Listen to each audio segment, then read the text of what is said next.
Lane Kiffin and all these guys, they want to do what?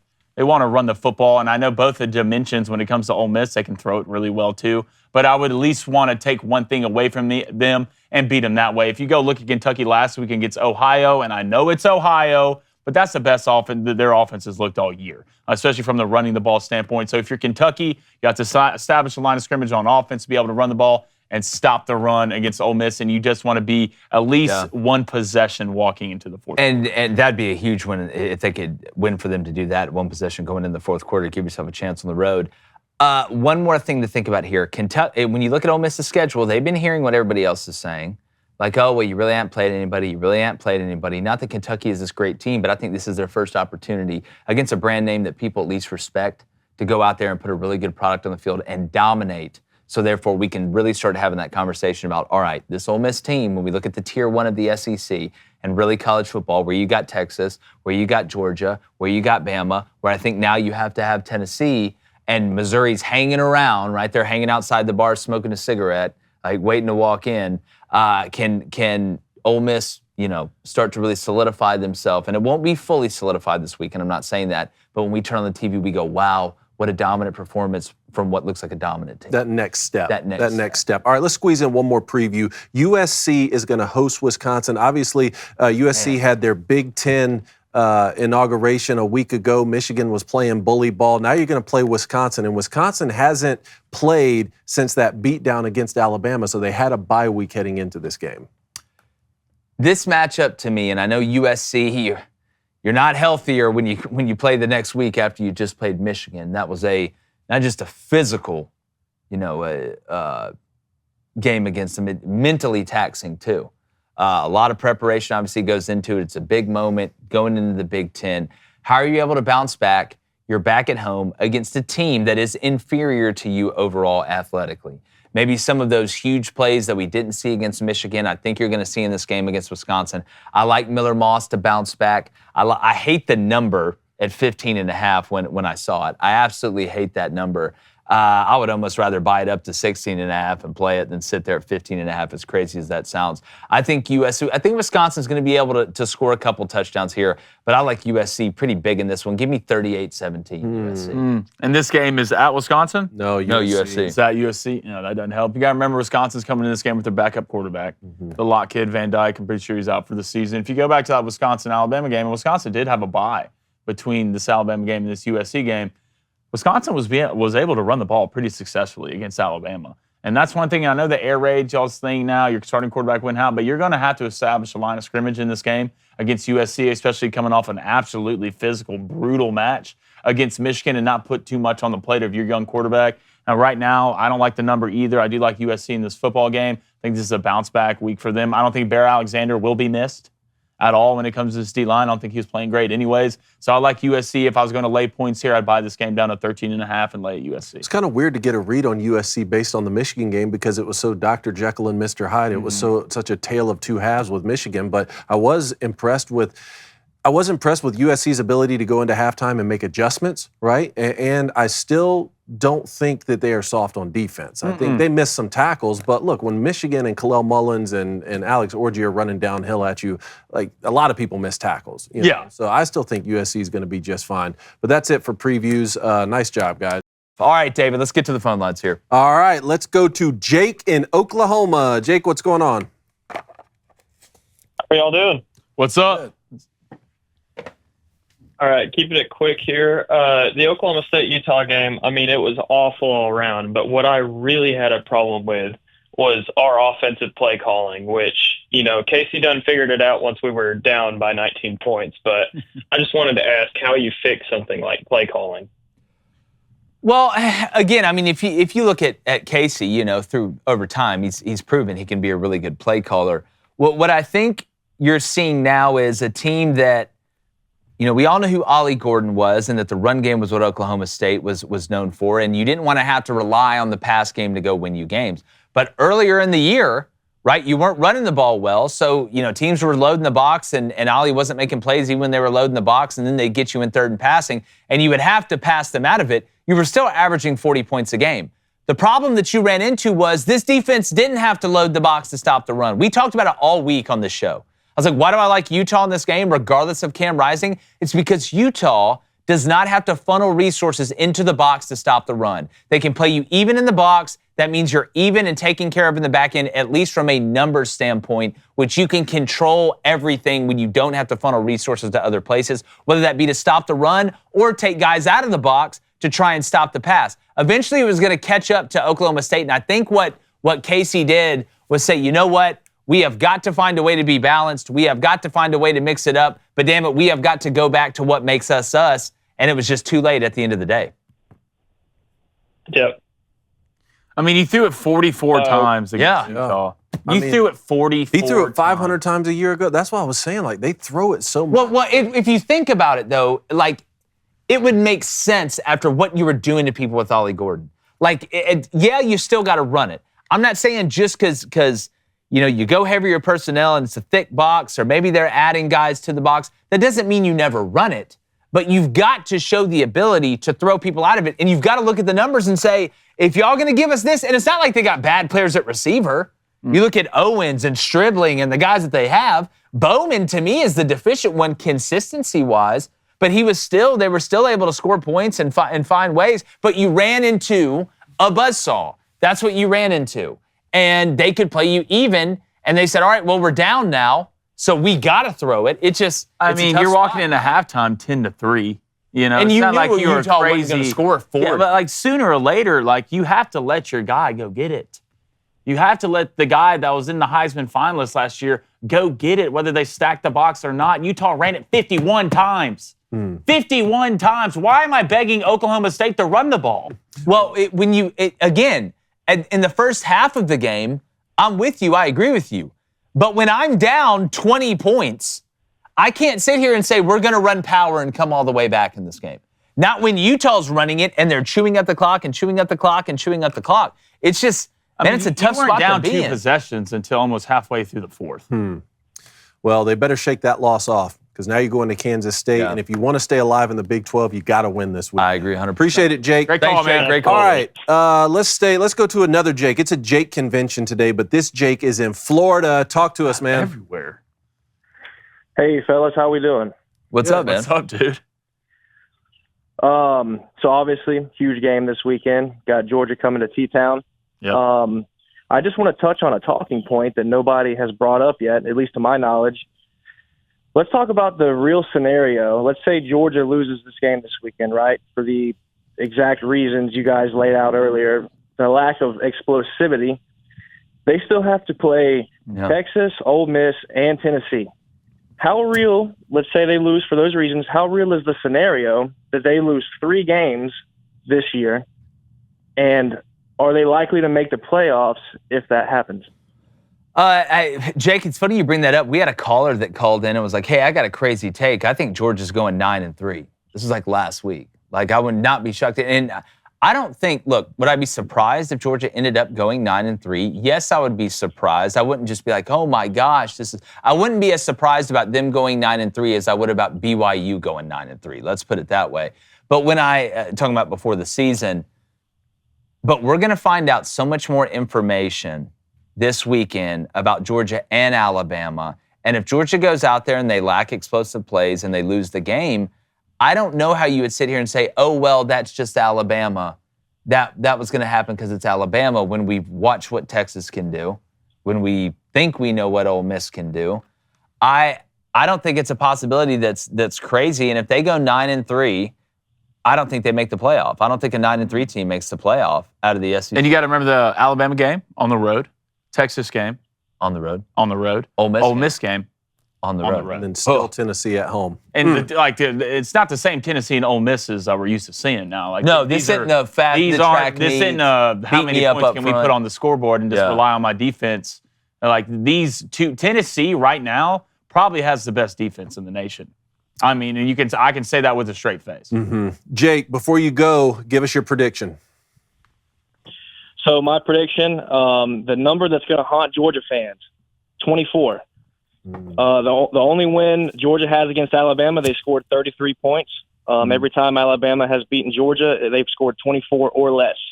So I've got Alabama winning 31-24 That's my prediction. All right, Jake, we'll see it. We'll see it. Appreciate Good it, call, brother. buddy. Hey, call in next Hey, stay week. safe down there, too, with that storm coming, man. Yeah, call in next week. Yep. All right, let's go to Gary in Utah. Gary, what's on your mind? Hey, what's going on, boys? What's up, Gary? Yeah, I'm happy with where Utah is, so we're not going to talk about, we're not going to talk about them today. Happy with where we're trending. But I was mulling over not a couple of things, just one thing about LSU. And so, like, I wanted to know, because, like, the way Sloan is calling the offense, like, it's pretty evident, like, we need a mobile quarterback in there. And so I wanted to ask, do you guys think, for Nuss's sake, and don't get me wrong, I love Nuss. I'm glad we have him. I hope he stays, until he wants to go. But I also don't want to waste him like we did with Jaden. Do you think Nuss is in a right fit at LSU with Sloan calling the offense? Because it seems like we keep just tying his hands behind his back and be like, no, you ain't throwing no deep balls. And so I just want to know, like, hey, like, would Nuss be better off at a USC, a Utah, a Georgia, Ohio State, those type of systems versus Sloan and whatever he's doing? Well, So, first off, Gary, that's my question. I think you bring up a fascinating point. I've actually, kind of thought about this watching LSU. I think Nussmeier's good enough to be good in a lot of systems. I don't think he can be elite in this system that LSU has, because I don't think it plays really to his strengths and the way he is able to stretch the ball down the field, or at least give defenses the threat of throwing it over you at any point in time, which does what? It not only opens up the run game, but it opens up the pass game underneath when people are having to play too high. I know Mel Kiper and all these guys think it's ruining the game, but I think Garrett Nussmeier in a more pro-style offense that was more, I guess the word is, deep ball oriented, or I think him in like a Kodal Nicky offense that like Drew Aller's in at Penn State right now would fit him a lot better. Having said that, I do think he runs decent enough to be a threat enough with his legs for the RPO game to work, but I feel like he's one of those guys that is I don't need to be making, the judgment on 3 different levels in the RPO game. Give me combinations on the outside. Give me 2 plays at the line of scrimmage. Let me work from the pocket, and if I have to create outside of throwing the check down or doing something like that, I can. I'm athletic enough. But I don't think he's in the best system that fits him overall. Let's put it that way. Change the system. I would agree with that. Right? I would agree with that. Yeah, like at least change it, tailor it a little bit to your personnel. Well, it's reverse Jalen Milroe. Right. Is what it is. It's reverse Jalen Milroe early last year at Bama is exactly what it is. The least amount of points y'all scored this year, what was it, 20 against USC? Y'all had 2 red zone trips that you fell flat on. Other than that, you're racking 30 points every game. To me, like, it can't be hard to be the OC at LSU. Yeah. It can't be that hard of a job. The greatest season they've had in the history of their program, That's Joe what I'm Burrow was saying. the quarterback. Yeah. He wasn't doing It can't, like, you have and it's not athletes even running around effort. And you don't, and it's not that you would even have to overhaul the whole thing. Like, you can't do that. What you have to do is tailor it, the best parts of it, just like when we asked Kalen DeBoer at the Senior Bowl. How is Jalen Milroe going to fit in your system? He said, no, it's how can I fit my system to Jalen Milroe. That's what every coach should be That's what every coach should be doing. And hopefully you get far enough along in your program, you're bringing in guys that fit that exact system. But you're trying to run an offense that Jaden Daniels ran, who did it a totally different way, right? That was, in the RPO game, a nightmare. Like, that's his bag. He's still doing it in the league. Nussmeier is more of a, hey, let's pro-style this thing. And because that's what he learned. Think about who his father is. Like, he comes from a pro-style type system. So, not that he's not athletic, but I agree with you, Gary. Appreciate it, Great Gary. call, Gary. Thank you, man. All right, let's go to Chris in Indianapolis. Chris, what's going on? Hey, what's going on, guys? Today I want to talk about Riley Leonard and Notre Dame versus Louisville. The last, I think, 3 games, Riley Leonard has dominated the ground on the run game side, but he only has 1 passing touchdown through 4 games, and I think if Notre Dame loses this week to Louisville, I think, in my personal opinion, that we should bench him for Steve Angeli. God, who thought we'd be at this Yeah. point? Wow.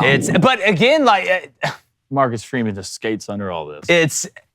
he's not wrong in how ugly it's looked. I mean, Notre Dame, go back to the Texas, they cannot throw the ball.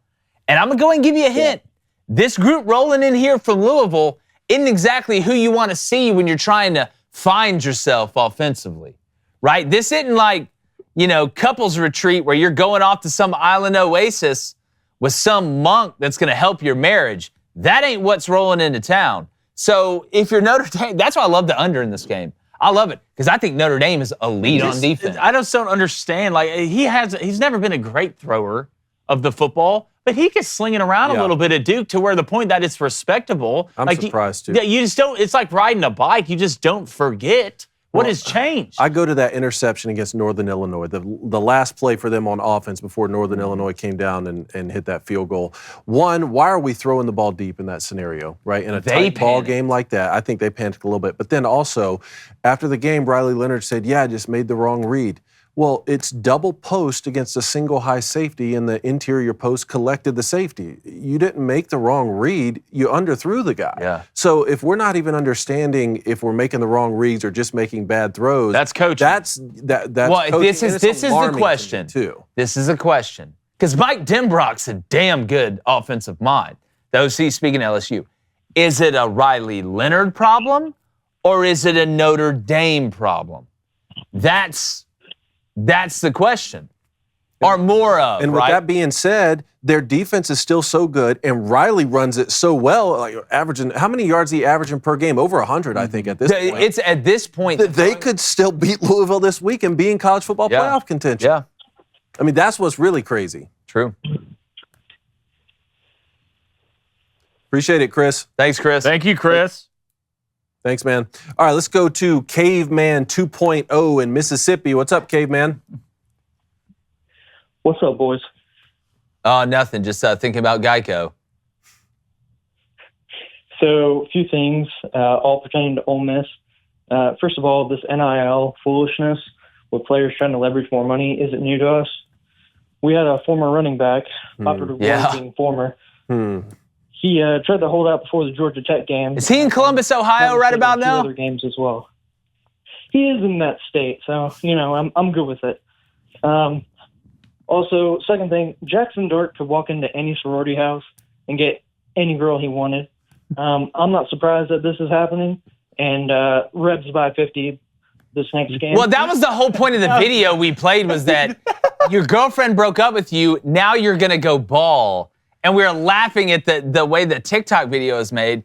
And there's some people that actually thought we were condoning cheating on your girlfriend or whatever. First off, we don't know the whole story and how that went down. And second off, we got to be able to joke around a little bit, people. Let's not be overly sensitive. We're just, trying to have some fun. Caveman, on the Quinshawn, the running back who's in. Yeah. What exactly happened again? Because I was hearing some of these reports too. So he was trying to leverage the program for more money in the middle of the season last year and before the New Year's Six bowl game? That's correct. He thought his number was higher than what it was. And of course, we weren't willing to pay that. So bada bing, bada boom, he ends up at a different school. Contracts. Contracts. You need contracts. Contracts. Like you're going. Put it on paper. How does anything ever get done? Got a contract. And look, David's right. We're going to get to the point where they're going to try to find a way out of that contract. But hey, let's get to that point. We got to, that's the Hugh Freeze problem. Go get a quarterback. If he doesn't turn out, well, hell, we'll figure something else out. Yeah, we'll figure it out. Caveman. Thanks, Caveman. Appreciate it. All right, let's go to Michael in Texas. Michael, what's up? Happy Thursday, fellas. How are you doing? Doing good, man. Doing good. How you doing? I'm doing great. One of the reasons why is the Buffalo Bills and Josh Allen are 3-0, and he's not turning it over. Exactly, and I was going to tell you some stats here. At this point, last season, he has accounted for 6 total touchdowns, but has turned over a total of 5 times. This year, 9 total touchdowns, only 1 turnover, 1 lost fumble. He has not thrown a pick yet. Can I ask you a question? What do you think the difference is from last year and this year? It's our offensive coordinator, Joe Brady. I think that answer is easy because Ken Dorsey was not doing it. Joe Brady, who coached Joe Burrow at LSU, he knows how to coach quarterbacks, and he is definitely made Josh Allen a lot better. And he's running the ball. Ken Dorsey would run the ball like one play. Like, we even had a caller call in and be like, dude, we'd run the ball, get like 6 yards, and then Ken Dorsey be like, all right, that's enough for the running game. Let's make Josh Allen make all the decisions. And there's not a guy walking around on that sidelines that Josh Allen feels pressured to throw the football. That's also true. You know, he kind of feels a little bit more free in making reads, right? That I don't have to force a football to a guy so he won't go on the sidelines and start crying. Yeah, it's a good point. Right. So I guess question for you guys is, having said all that, is this sustainable for Josh Allen and the Bills? And is it going to be enough to finally get over the hump of the Kansas City Chiefs and make a very deep run this year? Well, I think it is sustainable, A. And B, it gives you your best chance, not playing the most efficient ball you can. If you're going to give yourself the best chance to beat, the Hogwarts special over there in Kansas City, just play clean and let your stars make plays and be balanced. It's your best shot. Not saying it's going to be enough. I don't think there's some magic answer that's like, now we're going to beat the Chiefs. You just got to go out there and play clean, play to your strengths, and hope that Patrick Mahomes doesn't throw a behind-the-back pass and that Travis Kelce stays out of shape because he's too busy worrying about where Taylor Swift is. Sooner or later, it's got to happen. One more thing. Yeah, sooner or later, it's got to happen. One more thing, or that the refs don't make a favorable call for them. Yeah. Oh, yeah. You got to beat the Chiefs and the refs. Yeah, good luck on that one. All right. Appreciate you guys stopping by. Again, without you, there is no us. If you haven't already, make sure you're subscribed to the channel. Please keep hitting like on those videos and leave a comment. Whether you agree or disagree, hopefully it's a little bit of both. That's what makes this fun and not boring.